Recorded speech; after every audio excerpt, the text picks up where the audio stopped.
मैंने बोला उनको कि मैं अंबेडकरवादी हूं, बिरसावादी हूं, लेकिन मैं तरस गया उनके मुंह से सुनने के लिए कि वो अंबेडकरवादी है। अपने दलित लोग भी खुद को आज बौद्ध बोलते हैं, लेकिन अंबेडकरवादी नहीं बोलते हैं।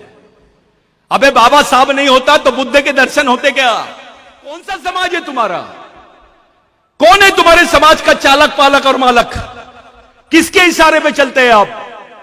कौन सी व्यवस्था है तुम्हारे पास? यहां का बौद्ध भाई डॉक्टर बाबा साहब अंबेडकर का लिखा हुआ ग्रंथ अपने बच्चे के हाथ में देता है, जिसको बुद्ध और उसका धम्म बोलते हैं। तुम्हारे समाज में ऐसा आदमी भी है जो तुम्हारा ही आरक्षण लिया है, कलेक्टर बना है, मिनिस्टर बना है, आमदार बना है, जिला परिषद सदस्य बना है, डॉक्टर बना है, इंजीनियर बना है, और समाज के बारे में नहीं सोचता है। तुम्हारा ही आरक्षण लिया है, तुम्हारा ही भाई है। अगर वो बोगस आदिवासी है तो ये गद्दार आदिवासी है, जो तुम्हारे समाज के बारे में नहीं सोचता है। थोड़ा पढ़ लिख लिया तो नागपुर भगता है, शहर में जाता है, बड़ा बंगला बनाता है, टीवी और बीबी में रह जाता है। उसको समाज से कोई लेना देना नहीं है। एक आध बार चंदा दे दिया तो उसको ऐसा लगता मैंने बहुत बड़ा काम कर लिया।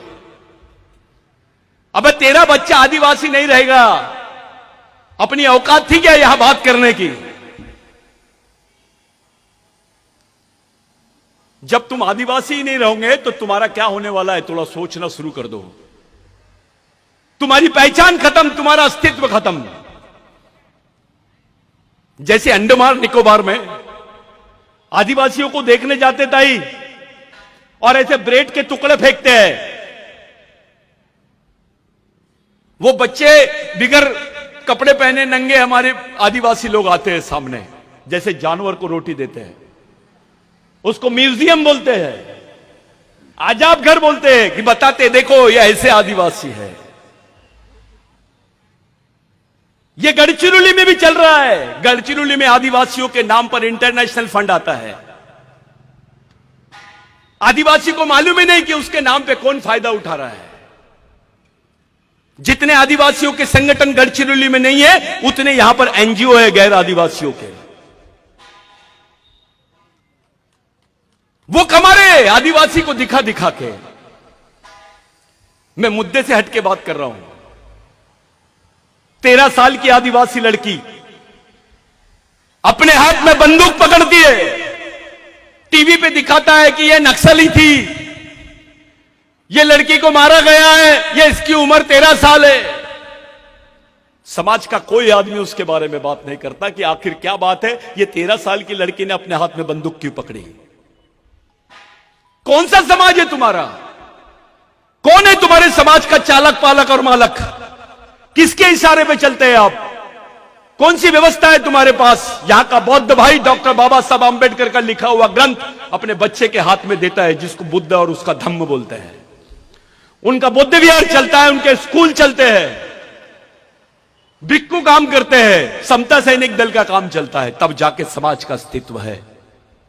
यहां का मुस्लिम भाई 4 साल की उम्र में अपने बच्चे को मदरसा में लेके जाता है, उनके भी स्कूल चलते हैं, बच्चों को जमात में लेके जाते हैं। वो अपने बच्चे के हाथ में कुरान शरीफ देता और बोलता बेटा ये तेरे जीने मरने का रास्ता है, इसको लेके चल। यहां का ब्राह्मण भाई अपने बच्चे के हाथ में वेद देता है, पुराण देता है और बोलता है इसको चला। आज तो व्यवस्था उनके हाथ में है। मैं आपसे पूछता हूं, आपके बच्चे ने बोला मैं कौन हूं, मेरा इतिहास क्या है, मेरा वंश क्या है, मैं किस वंश का हूं, मेरा क्या इतिहास है, मैं कौन हूं, मेरे दोस्त कौन है, मेरे दुश्मन कौन है, मेरे को कैसे जीना है? आपको पूछा आई मला एक पुस्तक देऊन दे, नाकुन उंदी किताब सिम्मा दाई, नाकुन किताब सिम नावा जीवनसाठी बती तेरी सीसी में मुन्नेटसाठी, मेरे आगे के जीवन के लिए कुछ मेरे को दे। क्या देंगे तुम लोग? क्या है तुम्हारे पास अपने बच्चों को देने के लिए? ऐसा समाज, सिर्फ शादी में 100 लोग 5000 लोग दिखते हैं और मैयत में 5 लोग, इसको समाज नहीं बोलते हैं।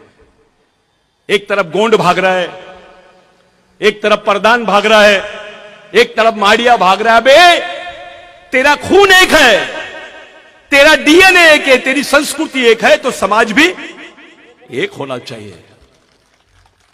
बाबूराव शर्मा के ने बोला था, जो आदमी अपने भाई को भाई नहीं समझता, मैं उसको गांडू समझता हूं। वो नामर्द है जो अपने भाई को नहीं पहचान सकता, वो दुश्मन को कैसे पहचानेगा। ये बाबूराव शर्मा के ने बोला है। क्या लगता था बाबूराव शर्मा के आपका? चलो आप अपने भाई को बोलो कि मेरे लिए तू फांसी के तख्ते पे चढ़ जा, अपने बाप को बोलो, अपने बेटे को बोलो, अपनी बहन को बोलो कि मेरे लिए फांसी के तख्ते पे चढ़ जा, नहीं चढ़ेगा। लेकिन बाबूराव शर्मा के तुम्हारे लिए फांसी के तख्ते पे चढ़ा, खत्म हो गया। वो उसकी बीबी थी, उसके बच्चे थे, उसके मां थी। यहां के गोंड ने नहीं बताया कभी कि कहां है बाबूराव शर्मा के का परिवार। यहां के प्रधान ने नहीं बताया कभी बाबूराव शर्मा के का परिवार कहां है। यहां के माड़िया ने नहीं बताया, और बाबूराव शर्मा के जो आंदोलन में लोग थे उन्होंने भी नहीं बताया। इतना बेईमान समाज है ये, जिसको उनके परिवार का भी पता नहीं है। बाबूराव शर्मा के बाद उसके बच्चे का, उसके परिवार का क्या हुआ, कोई नहीं बताता है। मैं रिसर्च कर रहा हूं। सुबेरे बाबूराव शर्मा के को फांसी की सजा होती है और दोपहर में फांसी के तख्ते पे खड़ा कर देते हैं। यह विश्व का पहला केस है। कोई भी सजा आफ्टर 24 आवर्स होती है, लेकिन 2 घंटे में बाबूराव शर्मा के को इन्होंने फांसी के तख्ते पे चढ़ा दिया। पहली बार फांसी का फंदा टूट गया, दूसरी बार चढ़ाया, और तीसरी बार मरने के बाद उसके कोई अवशेष नहीं बचना चाहिए, ऐसे मनुवादी चाहते थे। उन्होंने उसको चूने की भट्टी में डाला, क्योंकि बाबूराव शर्मा के सभी जगह बोलता था कि राज हमारा है तो व्यवस्था भी हमारी होनी चाहिए। यह सच्चाई थी उसकी। हमारे दिमाग में डाला जाता है कि यह शनिवार है, हनुमान जी की तरफ चले जा, मंगलवार है, शंकर भगवान की तरफ चले जा, गुरुवार है, फलाना लक्ष्मी की तरफ चले जा, इतने बजे जाना, इतने बजे मंदिर में जाना, इतने बजे पूजा करना। अबे ऐसा लगता है कि पंडा फोन पे ही बात करते रहता है भगवान से कि कौन से दिन कहां मिलेगा। बिरसा मुंडा ने बोला, मैं ऐसे भगवान को नहीं मानता हूं जो ब्राह्मणों की मानता है, मैं ऐसे भगवानों को ब्राह्मणों के घर का कुत्ता समझता हूं। यह सच्चाई थी बिरसा मुंडा के विचारों में। अलग अलग भाग रहे हैं हम। मैं ये संगठन का अध्यक्ष हूं, मैं वो संगठन का सचिव हूं। अबे इधर आ, मैं तेरे को इंटरनेशनल अध्यक्ष बना देता, क्या कर लेगा? आप लोग बोल रहे थे सुरजागढ़ की बात। भाग्यश्री ताई ने मेरे कान में बोली एक बात, मेरे को बहुत अच्छा लगा। वो सहमत नहीं है इन बातों से, लेकिन मेरा एक सवाल है, क्या हमारे आमदार मिनिस्टर इस कंडीशन में है कि इतनी बड़ी ताकत से लड़ सकते हैं मोदी से? आप आरएसएस से लड़ सकते हैं? आप इतनी बड़ी ताकत है तुम्हारे पास एमएलए, लेकिन समाज नहीं है। मैं ये संगठन का हूं, आपला घेरे, आपला वेगळा झंडा ठेव, आपण प्रधान आहो, आपला वेगळं ठेव रे, अपन तो राजगोंडा हो। अबे ये गांडूगिरी कहां से लाए? ये सोच कहां से आई तुमको? ये तो नपुंसक सोच है। आता अपन आचा आपला पूजा उजा करू, अपन सब करेंगे, तुम में और ब्राह्मण में क्या फर्क पड़ गया? अबे लड़ाई के मैदान में अगरबत्ती लगाएगा तो बचेगा कि मरेगा? तमाम ग्राम सभाओं के लोग इतना बड़ा संगठन कर लिए, क्या हाल है? कोई ग्राम सभा को गिन रहा है? मैं खुली बात करता हूं, कोई नहीं गिन रहा है। इस बेल्ट में जितने लोग कारगिल में नहीं मरे, उतने आदिवासी इस क्षेत्र में मरे हैं, चाहे वो पुलिस वाली हो या नक्सलवादी हो। इतनी बड़ी कीमत चुकाई है आदिवासियों ने। उनके हिस्से में क्या आया? गरीबी, भूखमरी, जबरन केसेस। जिसने पानी पिलाया वो भी नक्सलवादी, 13 साल की लड़की नक्सलवादी। अबे क्या है ये? यहां का बच्चा नागपुर में जब जाता है, गढ़चिरौली का बच्चा अपना घर ढूंढने के लिए किराए का घर मांगता है, तो उसको पूछते कहां रहता रे तू, तो बोलता है गढ़चिरौली, तो उसको वो घर नहीं देते, क्योंकि हर बच्चे को वो लोग नक्सलवादी समझते हैं। आदिवासियों की पहचान बना दी गई है। मुसलमान ने कुछ किया तो आतंकवादी, और आदिवासी ने कुछ किया तो नक्सलवादी। ऐसी सोच बना रहे पूरे देश में, हम समझ ही नहीं पा रहे हैं। ओबीसी को लगता है आदिवासी को बोल रहा ना, अपन चुप रहो। अबे तेरी पहचान आदिवासियों के भरोसे है।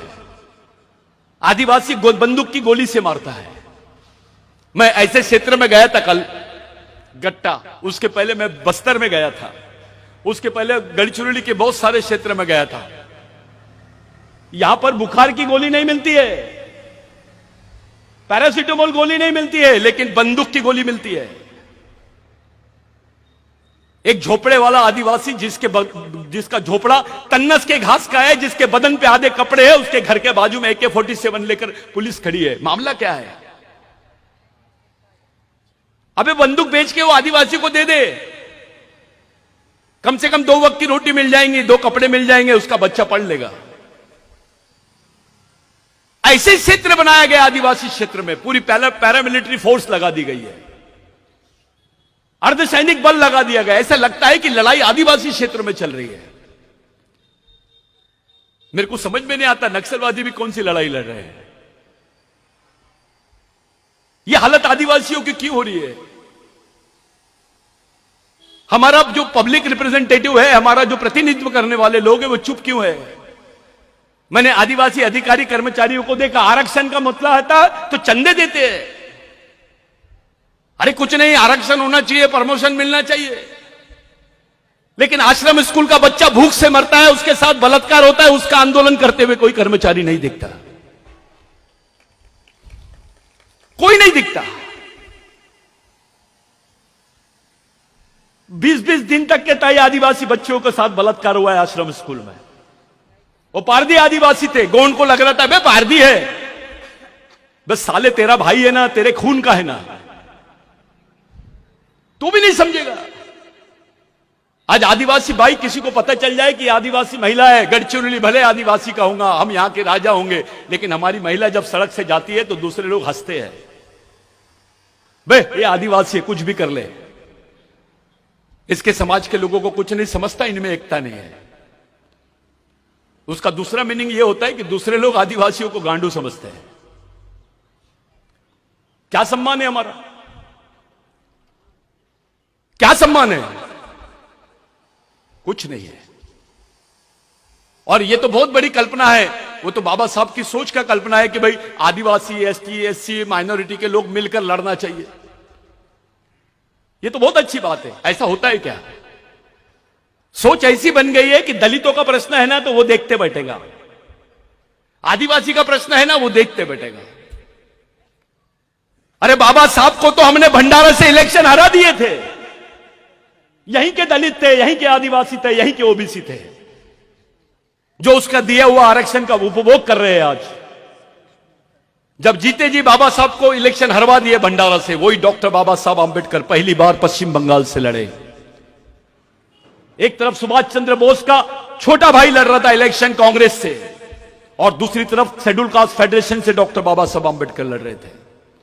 आदिवासियों ने कांग्रेस से बगावत किया और डॉक्टर बाबा साहब आंबेडकर को जिताया।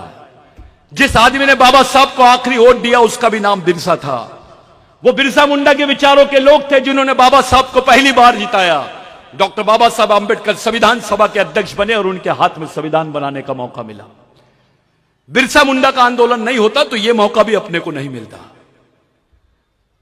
जिसको महात्मा गांधी बोलते हैं, राष्ट्रपिता बोलते हैं आप, वो महात्मा गांधी को स्वतंत्रता का संदेश, उसकी प्रेरणा बिरसा मुंडा से मिली है। उन्होंने लोगों से पूछा ये कौन है, ऐसा ही बोर्ड लगा हुआ था, मैं हमेशा बताते रहता हूं, महामानव, क्रांति सूर्य, धरती आबा भगवान बिरसा मुंडा। गांधी जी ने पूछा कितने लोगों के नाम है, तो आदिवासी खड़े हुआ, एक ही आदमी का नाम है। तो बोले ये कितने साल जिया?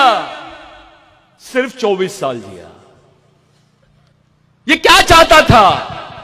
मुड़गास मुड़गा मामास, उसका मतलब है मावा नाटे मावा राज, हमारे गांव में हमारा राज। गांधी जी ने बोला इसी आंदोलन की तो पूरे देश को जरूरत है। यहीं से गांधी जी ने टाई और कोट उतारा, लंगोटी पहना और भारत छोड़ो आंदोलन की तैयारी की। अगर गांधी जी, डॉक्टर बाबा साहब आंबेडकर, गांधी जी जैसे लोग बिरसा मुंडा से प्रेरणा लेते हैं, आप गांधी जी को राष्ट्रपिता बोलते हैं, बिरसा मुंडा तो इस देश का आजा होना चाहिए। लेकिन क्योंकि वो आदिवासी है उसमें कोई बात ही नहीं करता है, कोई बात नहीं करता है। अभी अपने आप को अंबेडकरी आंदोलन का भी एक अच्छा उदाहरण देता हूं दादा। मैं कुछ उच्च जाति के लोगों ने बौद्ध धर्म ले लिया और उनके साथ अपने लोग भी थे। मैं दिल्ली की कॉन्फ्रेंस में था, मैं नाम नहीं लेता हूं उनका, सब लोग जानते हैं उनको। वो आके खड़े हो गए, हम बौद्ध हैं। उस कॉन्फ्रेंस में बोल रहे थे, मैंने भी बोला मैं आदिवासी हूं। तो बोले आप वो नागपुर के कि गढ़चिरौली के हैं? तो मैंने बोला आप ऐसा क्यों पूछ रहे? बोले जो दाढ़ी आप लगते हो थोड़ा सा अलग दिखते हो, गढ़चिरौली वाले ही दिखते हो। तो मैंने बोला मैं गढ़चिरौली का हूं। मैंने बोला उनको कि मैं अंबेडकरवादी हूं, बिरसावादी हूं, लेकिन मैं तरस गया उनके मुंह से सुनने के लिए कि वो अंबेडकरवादी है। अपने दलित लोग भी खुद को आज बौद्ध बोलते हैं लेकिन अंबेडकरवादी नहीं बोलते हैं। अबे बाबा साहब नहीं होता तो बुद्ध के दर्शन होते क्या?